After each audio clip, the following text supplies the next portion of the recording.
Richard Skipper celebrates. Every show is a celebration. Richard Skipper celebrates the best in entertainment. Each show, Richard delivers the artists you love, showcasing what makes them unique. Never gossipy. The antidote to a sometimes hectic world. Now, here's your host, Richard Skipper.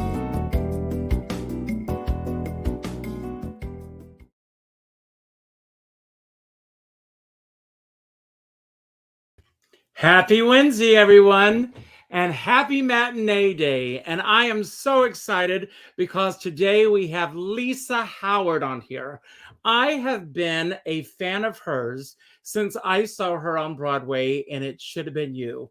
And I am so thrilled that she said yes to being here today. She has a brand new album out. Yes, I still call them albums, called The Most Wonderful Time of Year. And this is the most wonderful time of year. This show is called Richard Skipper Celebrates, for those of you who are here for the first time, because I believe in celebrating, and I believe that there's always something to celebrate. Today is Eat a Red Apple Day. And did you know that in the theater, if you give an apple on opening night, it's considered good luck? That tradition began with the royal family of the theater, the Barrymores. We'll talk a little bit about that. I'll see if Lisa was ever given a red apple on opening night. Not that she needs any luck, because she is one of the most phenomenal entertainers that I know. As a matter of fact, I'm going to give a little glimpse of her latest album. Here she is singing one of my favorite Christmas songs, and we will see her on the other side.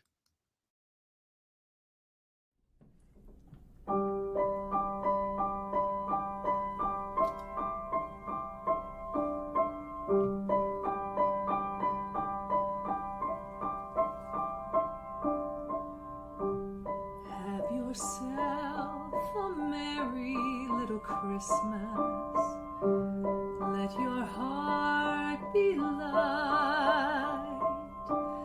From now on, our troubles will be out of sight.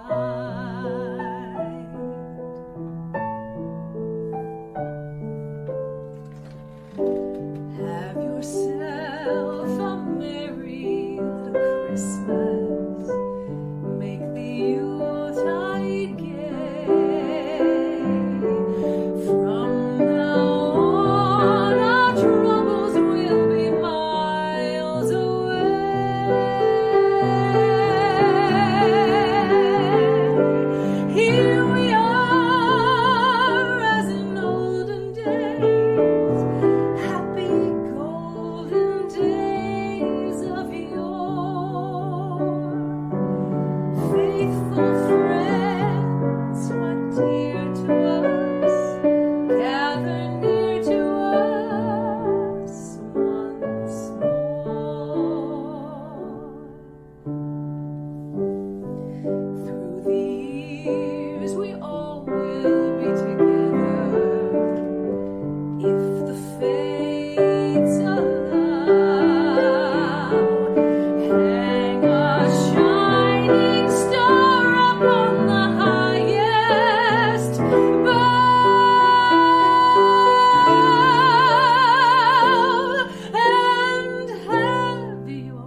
Cheers.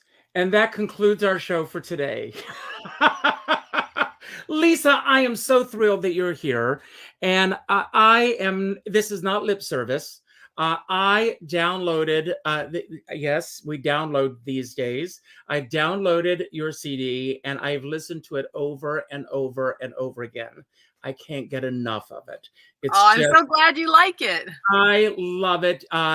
Great, great Christmas songs.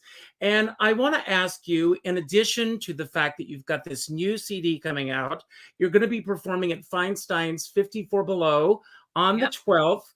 Beyond those two things, what else are you celebrating these days? Oh, well, I'm honestly celebrating that life seems to be getting back to normal a little bit, and that my family is healthy, that the holidays are upon us, and that I've got an upcoming job. I'm going to be going out on tour with Wicked. Wow, congratulations. Yeah, in January. So I'm really looking forward to, being back in a show. It'd be great. Do you like being on the road, or do you prefer to be in one spot for a long period of time? And obviously, I mean, is your family going to be going with you, or are you going to be separated?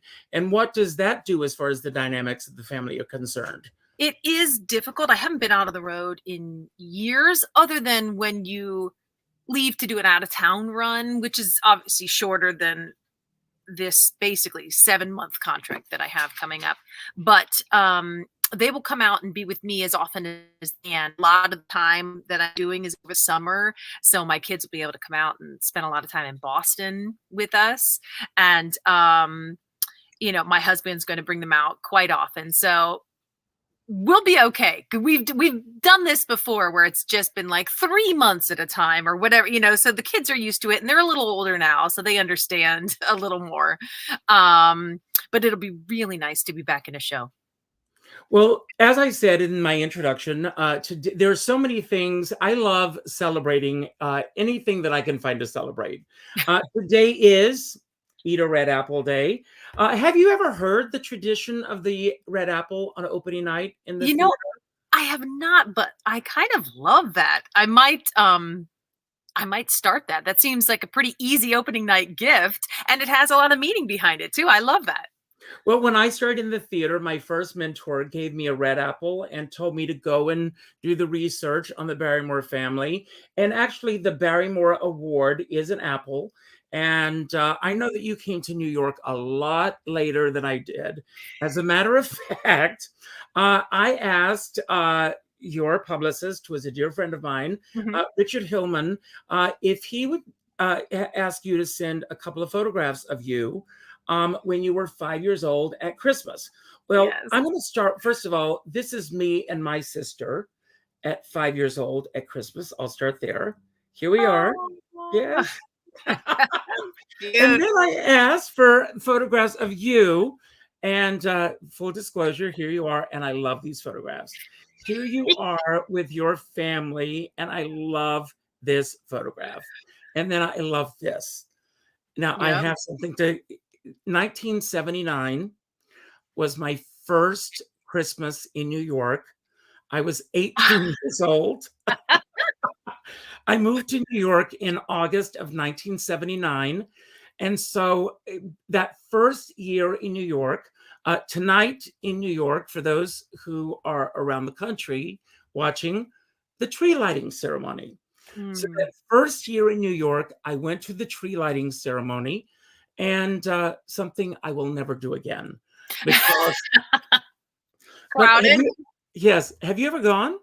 I've never gone. I've seen the tree after the fact, after it's all lit up, but I've never been there for the ceremony. Kind of sounds like a nightmare with the crowds and everything. Like, so I want to go back, first of all, to those photographs and your favorite memories growing up with family Christmas memories, and what the holidays were for you and your family growing up. Sure. The first photograph you saw was in my grandparents, my husband's mom and dad. That's their basement. And that's where we had the big family Christmas meal. Excuse me. And we spent every Christmas Eve there. And I'll never forget, on top of my grandmother's manger scene, she had like clouds, and they were with the silk. And I just, when you're a kid and you're just fascinated by something, I Mhm. loved that. And I loved that they lived on a circle, and they would do the thing where you place the sand in the paper bags with a candle, and we lit Mhm. them all around the circle. And I just love that. That's like such a nice memory Mhm. of being out there, being cold, and lighting the candles with my aunt. That was And always this was in Akron, Ohio? in Akron, Ohio. Yep. And I mean, growing up there, I mean, was there a lot of music in your house over the holidays since you do have a Christmas album coming out? And what were the Christmas albums that your family listened to as you were growing up? I listened to who my mom listened to, and she loved Barbara Streisand and the Carpenters. So that's Mhm. totally my like vocal influences are, Karen Carpenter and Barbara Streisand. So I mean, you can't get better than that. Um, those are the two, other than listening to songs on the radio, those are the two Christmas albums that I really remember listening to over and over again. And Um, when did you first discover that you yourself had this gift? And did you start singing in church choir, local groups? How did it begin for you?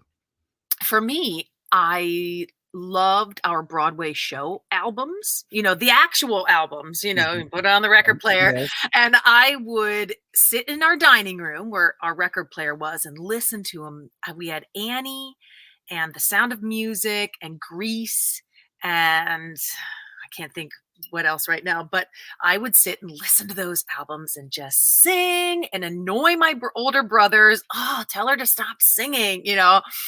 And then in elementary school, in fifth grade, I believe, I got a solo in the Christmas pageant.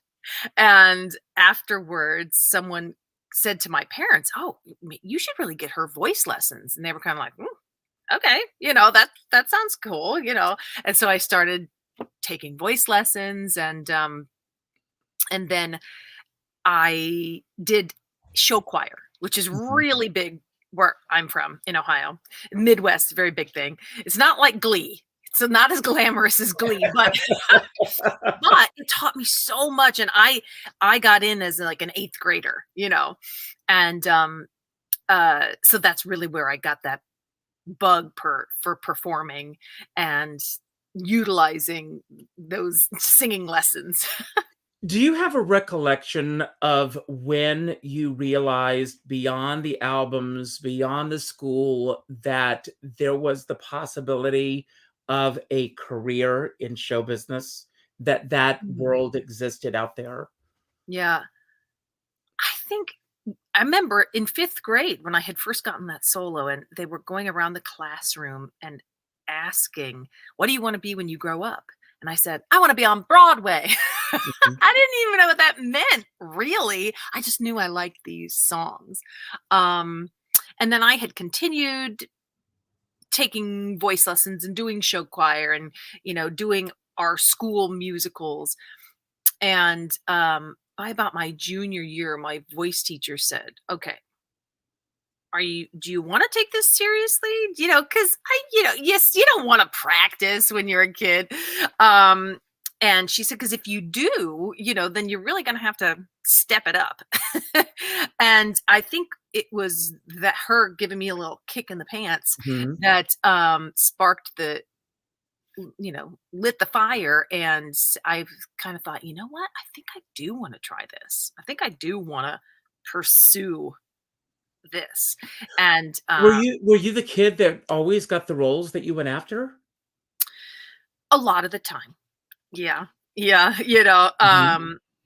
I got a lead in the first musical I auditioned for in ninth grade. I got to play Sarah Brown in Guys and Dolls. Wow. Um, I didn't get anything my sophomore year, different director.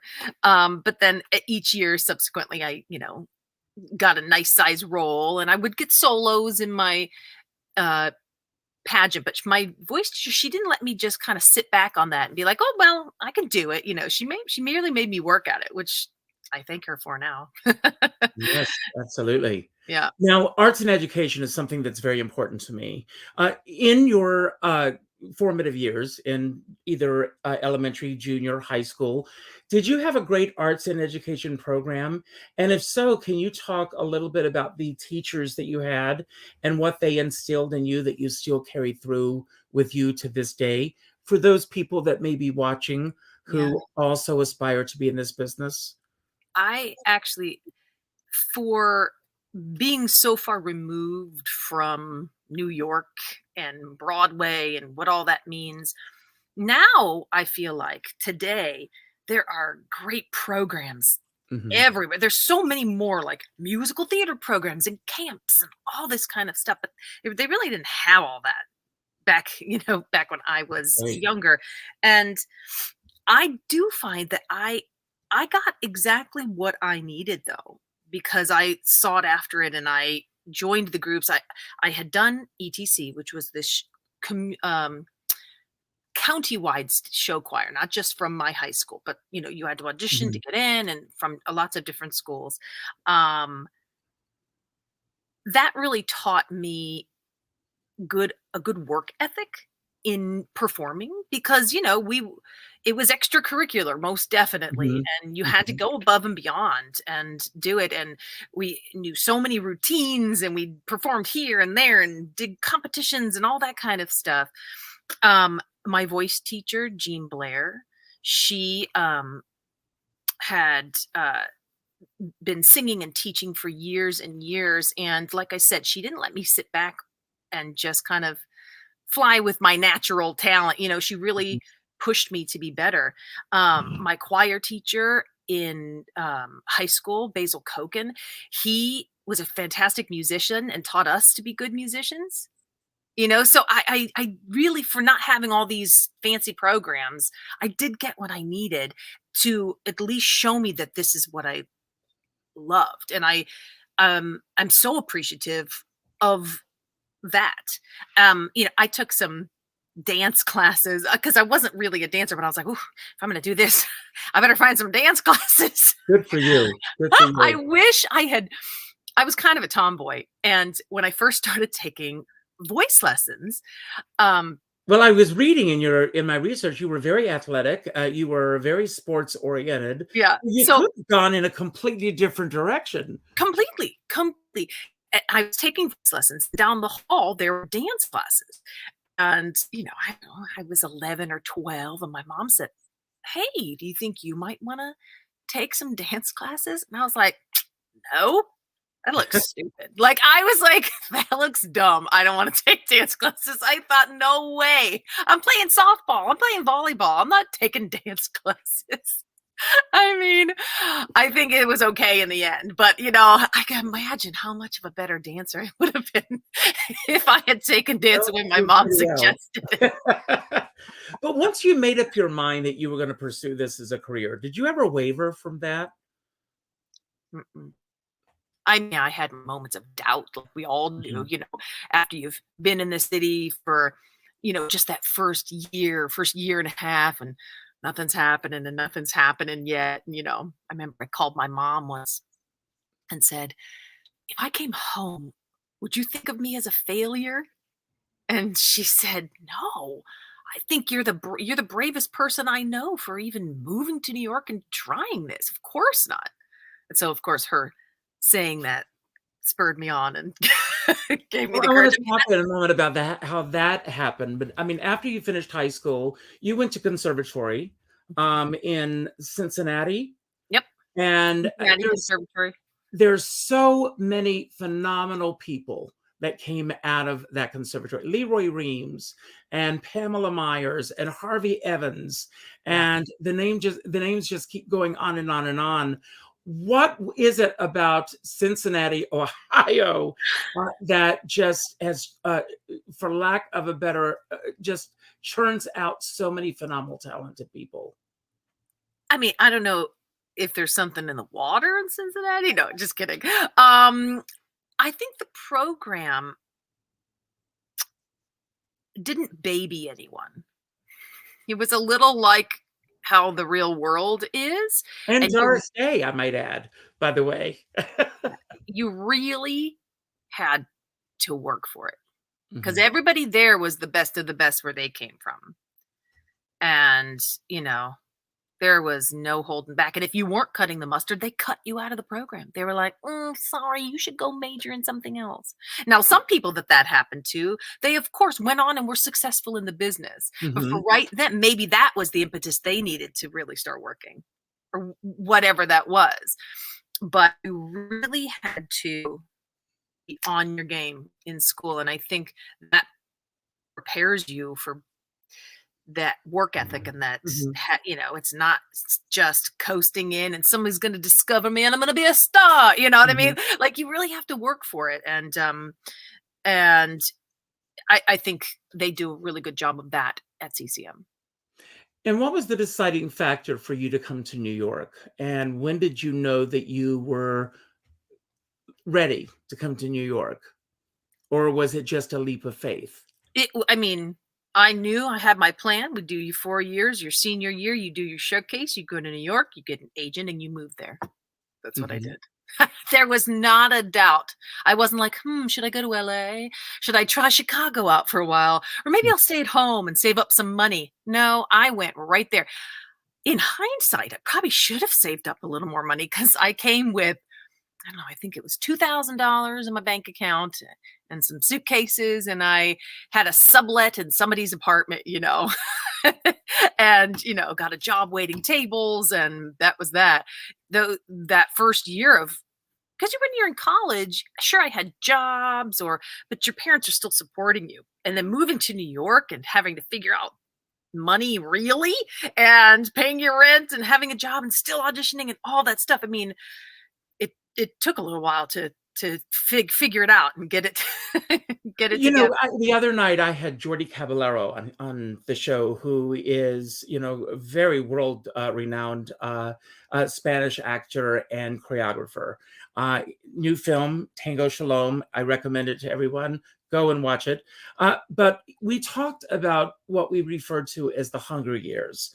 And Mm. even though you're struggling, there's something almost romantical, making up a word, about that time.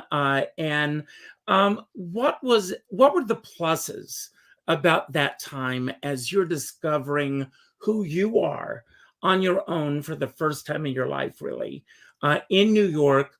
Um, did you know what it entailed to be an actress in New York when you arrived here?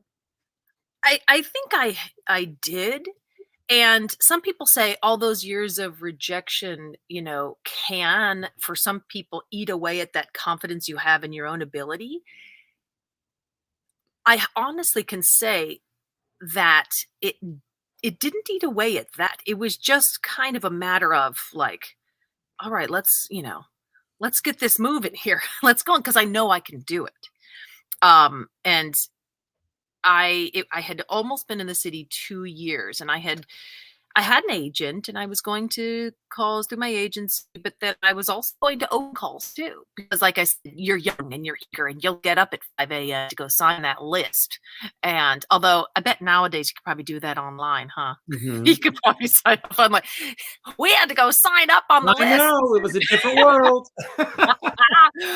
And that's actually how I got my very first big job, was that even though I had an agent, I signed up for the open call for Les Mis, and I got seen, and I got a call back, and then I got another call back, and I ended up booking. I was 24, and I ended up booking the national tour of Les Mis. So that was my big job, and that was the show that made me love musical theater in the first Mhm. place. So it was amazing that that was my first real job. So you consider that your first big break? Yeah, yeah, And, definitely. in that was that the show that you got your equity card with? No, actually, the summer before I moved to the city, I actually, let me backtrack to that spring.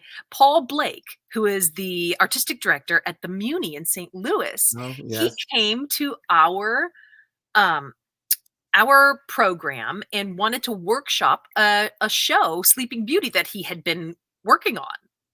And he said he had discovered this pool of talent. He was like, this is great. I need to have these kids come to my theater. So a bunch of us, because I had never really heard of the Muni. I mean, of course, I had, when you're talking regional theaters or whatever. For those of you who don't know, the Muni is a huge outdoor amphitheater, 12,000 seats or so. The seats in the back are free because the people on the stage look about that big. But, they can hear because we're all mic'd and everything. So the seats, you can go sit in the free seats. Actually, the theater is in St. Louis. Yeah. But the back seats are actually in Cincinnati. Yeah. Yeah, basically. It's huge. It really is. And it was awesome. I mean, what an amazing place to get my equity card. So anyways, had hired us, several of us, to work there. I spent my first summer, got my equity card with my now manager, Jeff Saw, and Leslie Kritz. We all shared an apartment and got our equity cards. Isn't that amazing? Well, Yeah. I want to ask you, I mean, early on in your career, was getting your equity card a goal of yours? It was. We at CCM got many a master class and people who come and talk to the kids. And I feel like a lot of the advice then was, why wait to join the union? If you get a job, join the union, because it's only there to protect you and it's a better contract and all of those things. So yes, as soon as we could, I most definitely joined the union. And so I want to ask you, I mean, excuse me, but looking Sure. back, coming to New York with your equity card, do you think that it was a blessing or a hindrance to you, those first 2 years for you being in New York, I think it was a having the blessing. equity card? Okay. Yeah, I definitely think it was a blessing because there is, there's a little bit of a totem pole. I was already up a couple rungs, and having CCM on my resume knocked you up a couple rungs. Having an agent knocks you up a couple rungs just to be seen in the business, just to get your foot in the door. Then what you do to get the job is you, but half of it is getting in the door. So those are little stepping stones to doing that. And so you get, what was that feeling for you when you got that first big break for you and you're going to go on the road with a show that made you fall in love with musical theater in the first place? It was everything you imagined it would be. So exciting. I was subletting an apartment anyway, so I just put my stuff in storage and, I was like, I'm free. I actually have a job and this is what I wanted to do. And, it's all those things that you hope will happen when you move to New York. So I was excited. And I knew several of the people out on the tour. They were fellow CCM people. If you'll notice, especially with the big musical theater programs like Michigan, Carnegie Mellon, CCM, like if you look at any show, they're always represented. Like there's always somebody from one of those schools in these shows. And I knew several people who were already out on that tour, and it was just like, oh, hey guys, all right, here, now we're doing Les Mis, great, like you were meant to be there. And how long did you stay with the tour?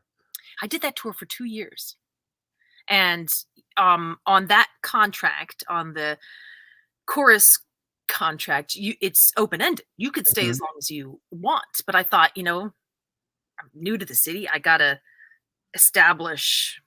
go back, because you're gone 2 years, people are going to forget you. So I purposely left a steady job and went back to the city to kind of reboot. But at least this time, now I have a little more dollars in my pocket than $2,000. Now, while you're on the road, do you have an agent and a manager working on your behalf in New York? And what's happening as far as your career is concerned behind the scenes here in New York?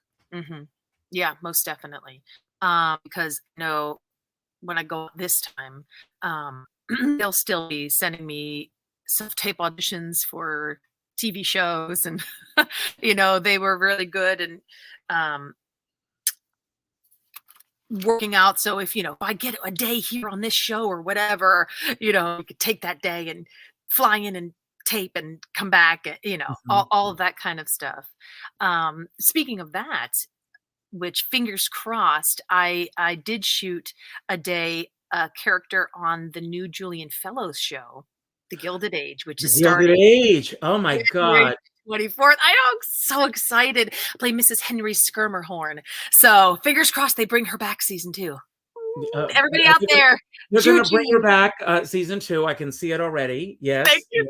Yes. Everybody say a little prayer. A friend of mine is working on that. So, I've seen some of the rushes. It's gorgeous. Yeah. It's just absolutely gorgeous. And I can't wait for it. So I'm sure that when you came back, there was a whole different sense of who Lisa Howard was at that point. What changed within you coming back after doing 2 years on the road with Les Mis? Well, you just gain a little more confidence, and you feel like, you know what? Yep, I'm a part of this community. And obviously,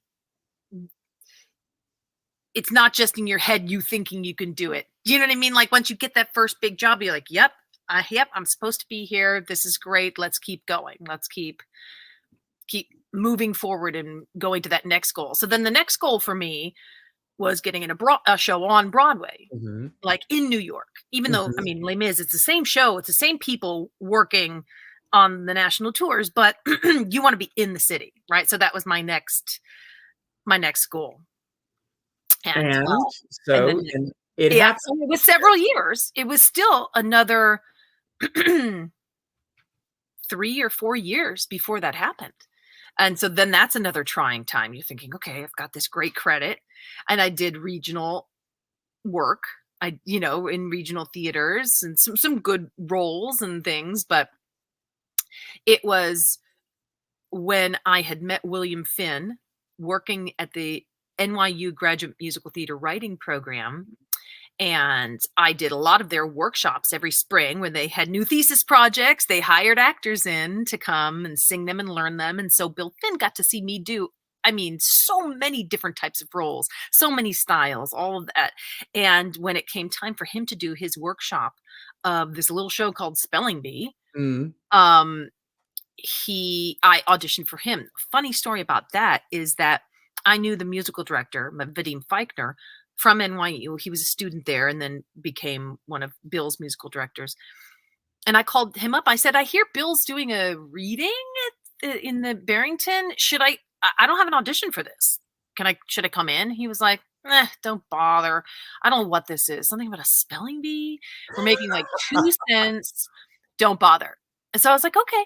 I was doing a show at the Olney Theater Center in Maryland. I think that's where that is. Yeah. And then I just happened to be in town visiting a friend. I was in Brooklyn at my friend's house having a glass of wine, chatting, because it was like my day off. And I get a call from Vadim. He's like, we're having auditions right now, and Bill wants you to come in. I'm like, right now? Like right now? Yeah, they're happening literally. We're in the studio right now. Can you come in? I was like, sure. I don't have my book or a headshot with me. I don't have anything. I'm at a friend's house. He said, just come. We'll find something for you to sing.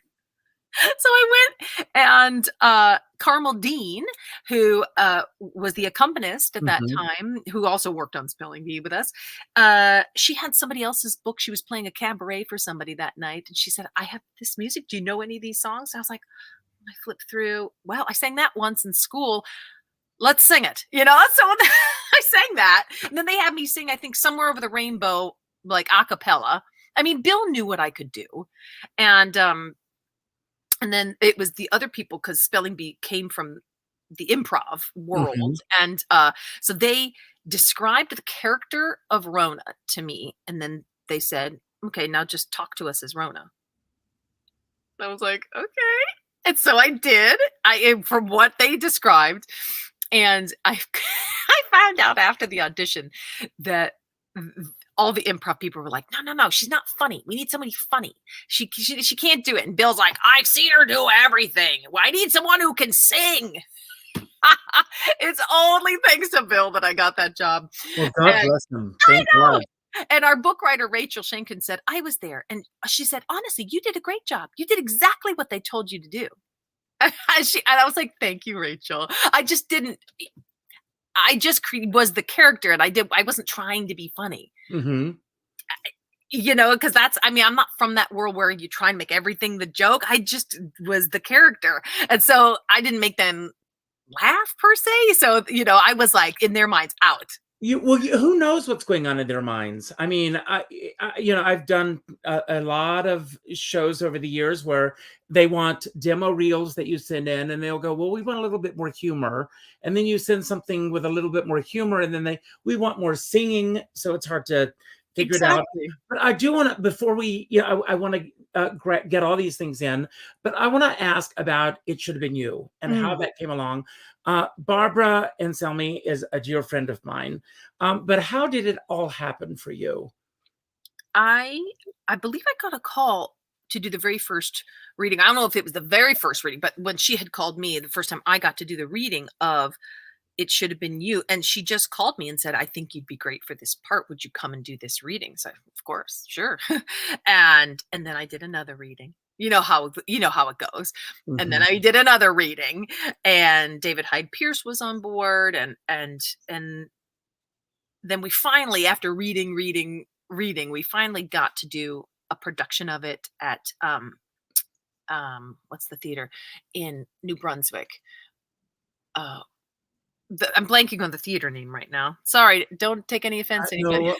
In New Brunswick, New Jersey. Not St. George. Yes. Yes, St. George. Yeah. Yes. Okay. He did a production of it there, and we thought it was going to go to Broadway right away, but it was then another several years before we actually did Broadway. But I was just happy to be kept on, because a lot of times you do a reading and then they get somebody else to do the next time, and then, so I just was kept on each time they did the reading, and we did the other production, and then we finally went. But really, it was because Barbara had asked me to do her show. And wow, what a performance! Thank you. I mean, Tyne Daly, Harriet Harris, and Lisa Howard. A Christmas album. Yeah. Why a Christmas album, and why now? Is it because of what we've gone through in the past year and a half? Was this an idea that was germinating in your head? And how did you choose the songs that you chose for the album? Because it's very eclectic. Mm-hmm. And my two favorite Christmas songs, by the way, you sing back to back on the album. Oh, really? Which ones? Yes. Have Yourself a Merry Little Christmas, and We Need a Little Christmas. Oh, okay. You asked a lot of questions there. Where to begin? Yes, I know. That's okay. Michael Shaieb, who is my producer and musical director and arranger, all the instrumentation, all of that on the album is him. He's genius. We had known each other for years, since my days working down at NYU with the Graduate Musical Theater Writing Program. He had gone there. We met then. I've recorded many theater demos, theme park shows, voiceovers, you name it. I've done it at their studios. And Mike and I, years ago, I said, hey, I want to make a little Christmas present for my parents. And we recorded 5 or 6 songs at their place. I mean, nothing published, just like a gift for my parents for Christmas. And over the years, we were like, we really should make a real Christmas album. Wouldn't that be fun? Wouldn't that be nice? And then come along the pandemic, and there's nothing happening. All we're doing is Zoom concerts and things like that. And Mike says to me, we should really do the Christmas album now. And I thought, you are right. We got nothing else going on, and we finally have the time and all of this. And he said, let's just do it. We'll just do it. And I was thinking to myself, well, once you have an album out, you have to do a concert. So, because there's so many songs to choose from. Do I do sacred songs? Is it all secular songs? Do I mix it up? Is it Broadway style? Is it pop? I don't know. There's so many songs to choose from. I have no idea. So I ran this idea by them. I said, I have this idea for a show. And so I thought, you know what? I'm going to write the show first with my ideas, and that'll help me at least narrow down the pool of songs, and then we can choose from there. And that's what we did. I brought on my friend Stephen Tomac, who's a writer, also went to NYU. See, you make a lot of connections when you do those things in your younger years. And he helped me flesh out my idea of this this kind of story. It's not a story, it's an idea. Anyways, and then so we finally narrowed down the song list, and Mike started doing arrangements. He would do one at a time, and he'd send it to me. And we didn't start actually recording until we were all vaccinated. And I believe it was June that we started recording. So we started talking about the idea in January, and then by June we were recording. And the show changed quite a lot from the original concept to say what it is now, but it was that initial idea, the planning stages that were enabled us to choose the music. And as you were putting this show together, I mean, again, you said that you put the show together before you put the album together. You've got the album. Are you doing the show? Is it the same song? Are you doing all of the songs that are on the album? And are there additionals? Are there any surprises also in the show? There are. I'm doing most of the songs on the album, and then there are 2 songs that are more of the musical theater canon that I think people would want to hear, and that work with the show, and that I love to sing. So it's my show. I'm sticking in what I want. But good for you. Good for you. But yes, there are a couple of more theater songs, and the rest are songs from the album. But we don't do every song from the album. Well, I want to go back to where we began, and Christmas and traditions and everything. Here we are, December 1st. Can you believe it? I know. A couple of things that I want to mention. I'm wearing the red ribbon. Today is World AIDS Day. So I want everyone to acknowledge that, to think and pause for those that we've lost, those that are still living with HIV and AIDS. And I'm sure that you've done a lot of work over the years with Broadway Cares, Equity Fights AIDS, the Actress Fund. If you can just speak for a moment about the Actress Fund and Broadway Cares, Equity Fights AIDS, and the importance of what they do within the Broadway community, and just put out a shout out for them, especially at this giving time right now. Yeah, most definitely. You're never set in this career, and everybody needs a safety net, and everybody needs a place to turn to for help when you need to find another job. You need help with this or that, or anything really. And that's what the Actors Fund is. Help with housing, help with if you're sick. I lost my job and I can't pay my bills. I got injured and I can't pay my bills. Please help. I've taken advantage of the services and then most graciously given back when I could. I think it's a wonderful, amazing organization. And I always love that time of the year when the shows collect, because it really is important.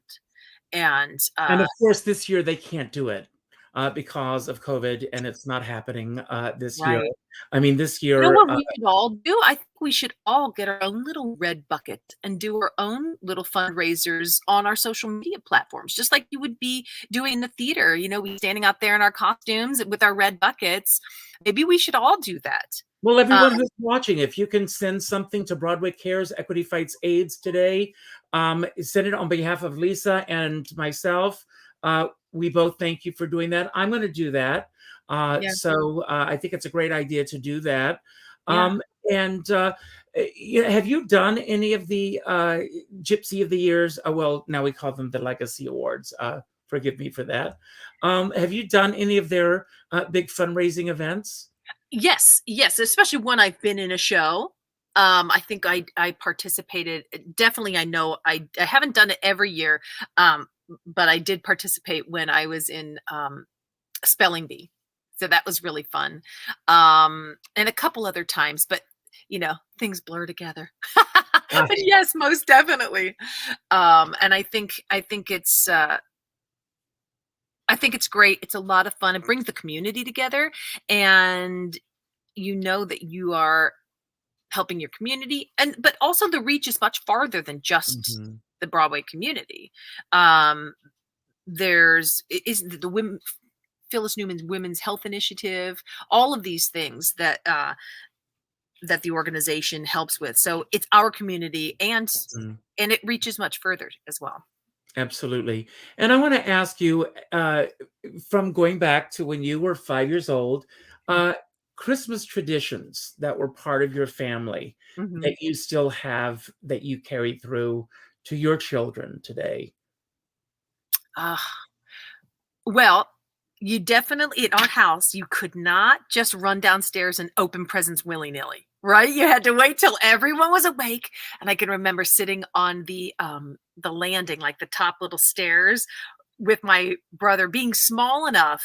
I can remember distinctly that you could sit sideways and still fit on the stair with your legs Mm. out, right? So that's how small he was, and I can have these memories of waiting to go downstairs to open presents. So I know our kids do that. You could open your stocking first.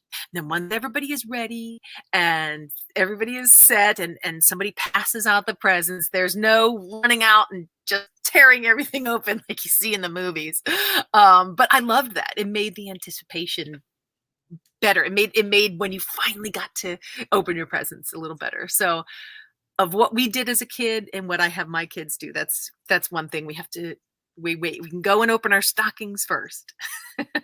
And excluding the pandemic, of course, has there ever been a holiday in this business where had to be away from your family?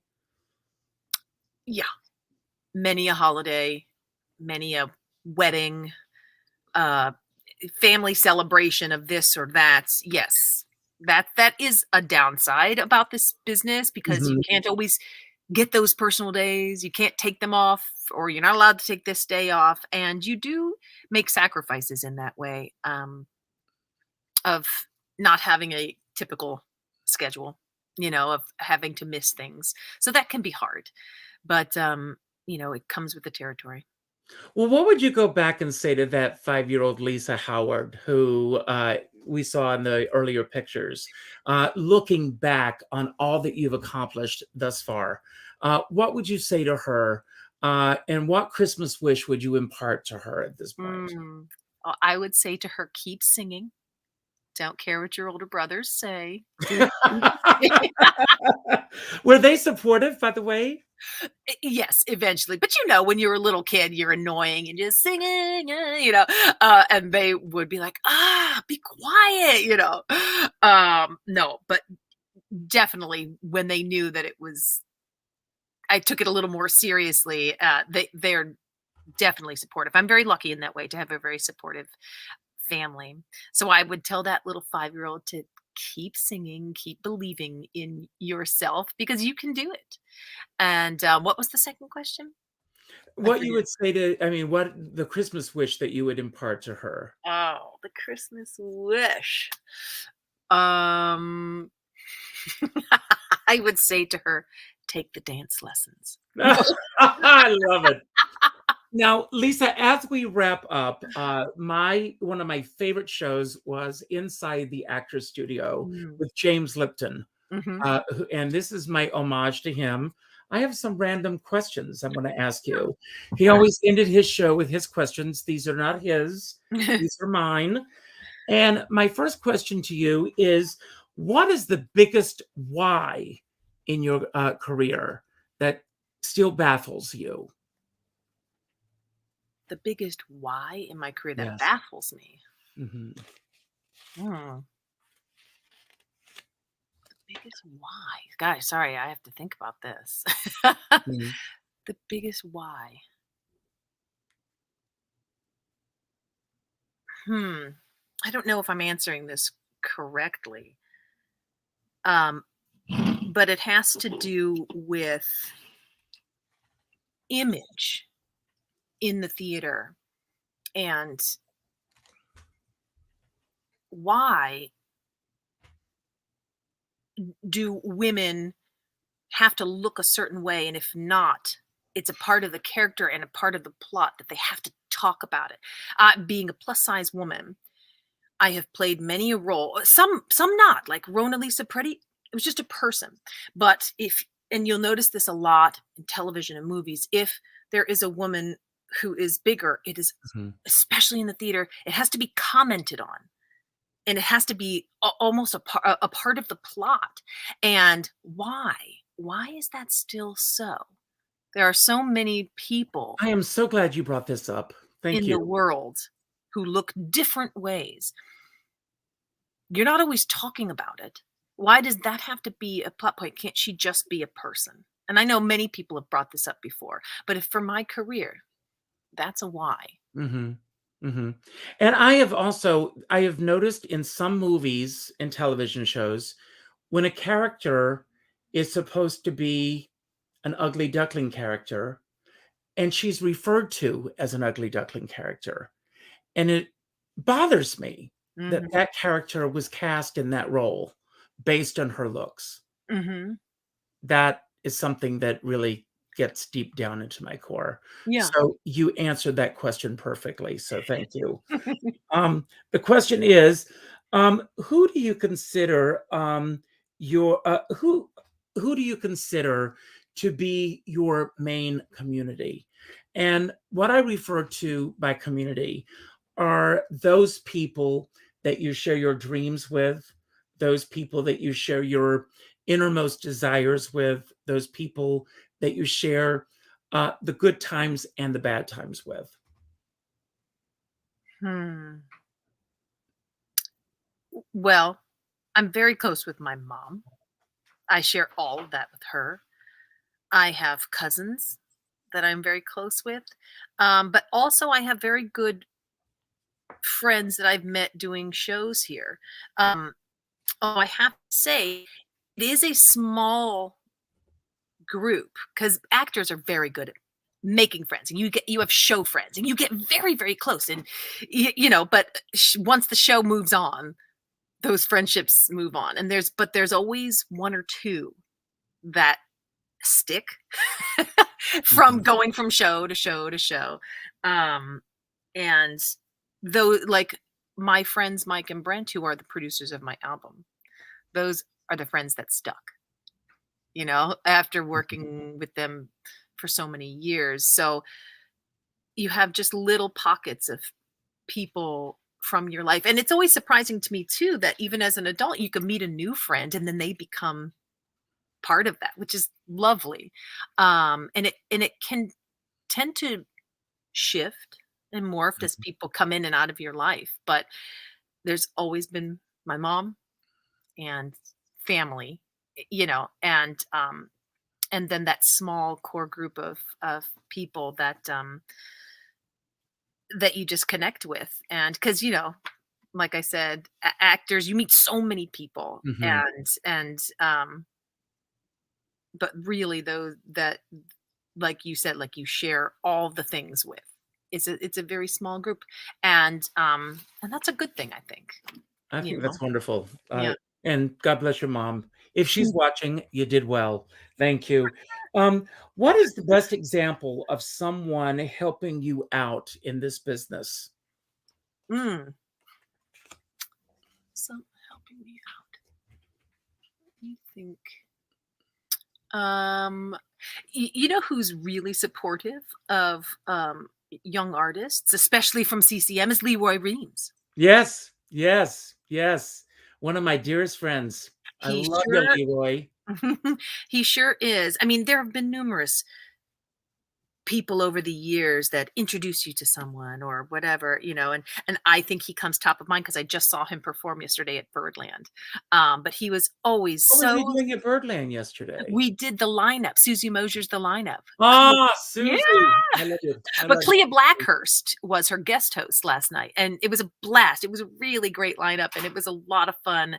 And I always love watching Leroy perform. I mean, he's the real deal. That's right. And so he still advocates for community, and especially from our CCM group. So he comes top of mind when I think of people who are supportive of others in their careers. That's wonderful. Yeah. And I love you, Leroy. So thank you for mentioning him. What are you up to in the next 30 minutes after this show? What am I doing? Probably going to start probably post, on social media, and then rehearse for my upcoming 54 Below show. Yes. And by the way, everyone, the show is on the 12th at Feinstein's 54 Below. And all of the details on how you can get tickets will be posted on YouTube. So if you go to YouTube after I post all this, you'll be able to see the details, and there'll be a link to get your tickets. So there are no excuses. So and hurry, because I don't think there are very many left, which is great. That's incredible. That's great. And I was at Feinstein's 54 Below last night. So I want to say a big shout out to everyone there. All the protocols are in place, and they're doing a phenomenal job. So thank you. What experience in your career has made you the wisest?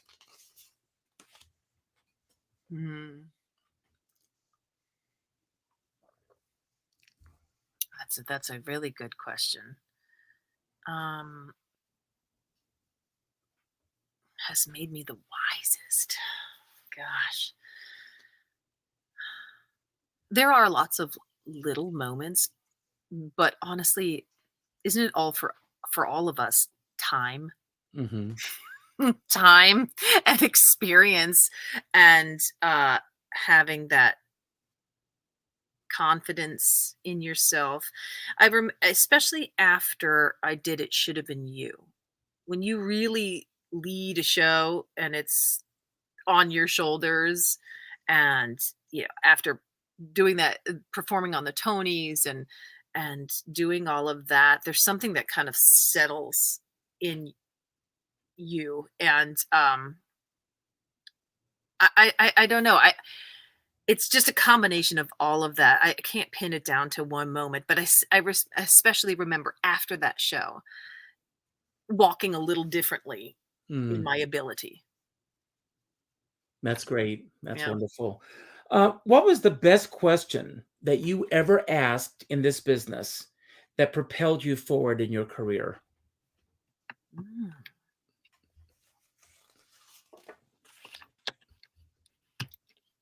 The best question that I asked.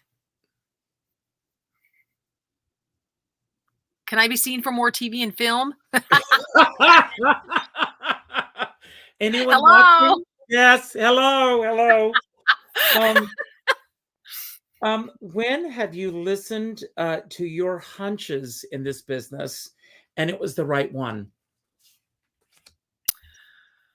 I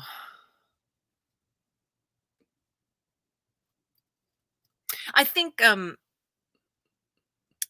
I had gotten cast in the original company of Priscilla, Queen of the Desert. I was supposed to originate in that show, but I had subsequently, after I had booked the job, I had injured my knee, and I ended up turning the show down because even though I probably could have pushed through and been okay, I thought, you know what? I need to take time to heal this knee and do it right. Mm-hmm. And so it's the hardest thing I think I've ever done, is being like, I can't do the show. I have to turn it down, to be on another original cast album and originate a show. But it was the best decision because I healed my knee. And that's when I booked the Twilight movie, and I Mm, did my first album. I would have wow. never done any of that had I Wow. not turned that show down. And then I ultimately got to do the show anyways. Anyway, sorry. Yeah. Um, No, that's wonderful. yeah. Good. Good. Um, what conventional wisdom do you disagree with in your profession? Ooh, what conventional wisdom do I disagree with? Give me an example. What? Well, I mean, some people believe that you should. I mean, there are certain songs that people believe that you shouldn't sing at an Oh, audition. that Okay. let's talk about that one. Okay. I Good. think that's crud. I never have subscribed to that. I have students who come, so sometimes I teach voice lessons or do master classes, and they're like, "Oh, yes, but isn't that on the you can't sing that list?" I was like, "Whose list? Who's like if you sing that song really well, then it's on your list. Sing it." Do you know what I mean? But you've got to know yourself and you've got to know Mhm. your voice. But I never, people say, "Oh, don't sing Meadowlark in an audition."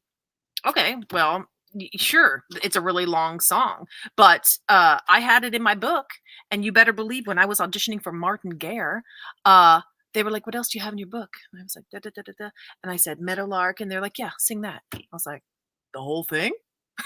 And they said, "Yep." It was Until they Tara. stop It you. was it was Tara Rubin. I Yeah. sang the whole song. So like, you never know. You just don't know.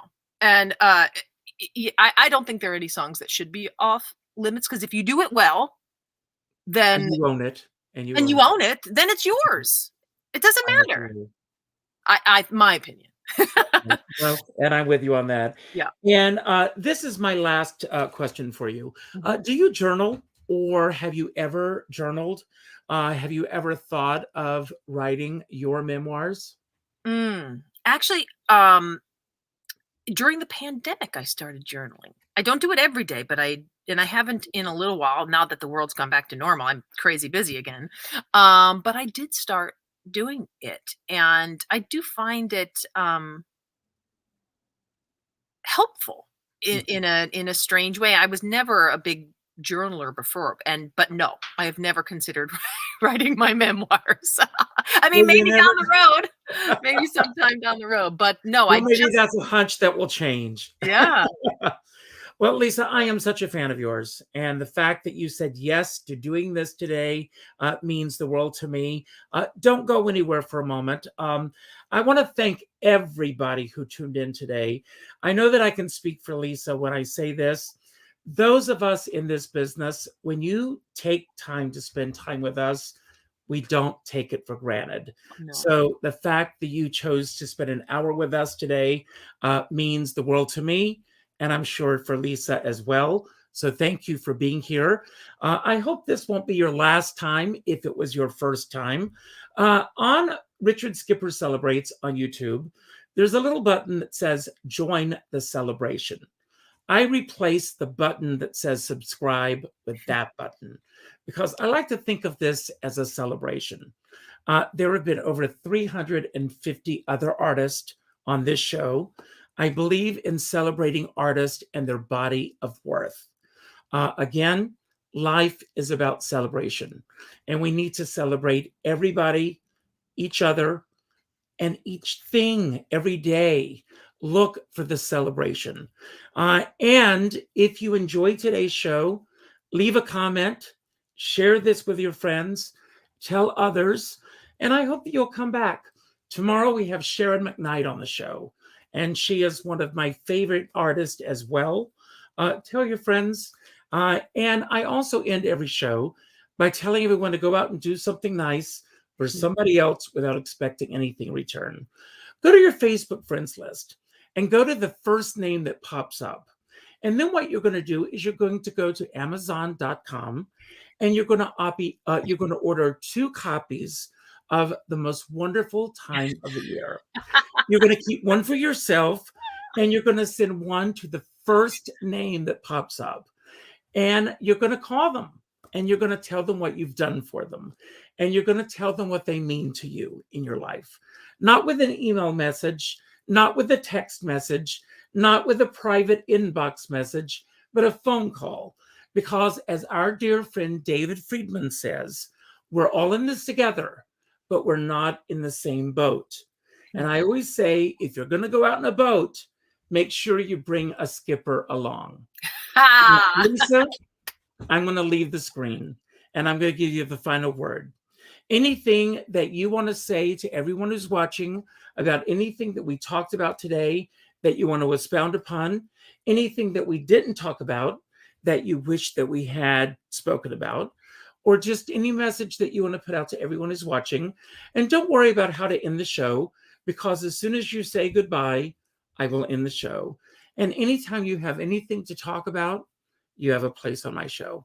Thank you for being here. Thank you so much for having me. I had a wonderful time today. It is nice to think back about the beginnings of my career, and to any aspiring actors out there just beginning. I just have to say, keep at it. You know, it can be a long journey, but keep doing what you love and make sure you're still loving it. And if you're not, change your perspective, change your approach, and yeah, just keep at it, keep doing theater, keep telling stories, keep singing your songs, and we'll keep this art form alive. And I really do hope that you get out there and find a new Christmas CD to listen to from my friends and family who already have downloaded the album. They're loving it as they're putting up their Christmas tree, so I hope that you love it too. And have a wonderful, wonderful holiday season. Thank you so much for having me, everybody.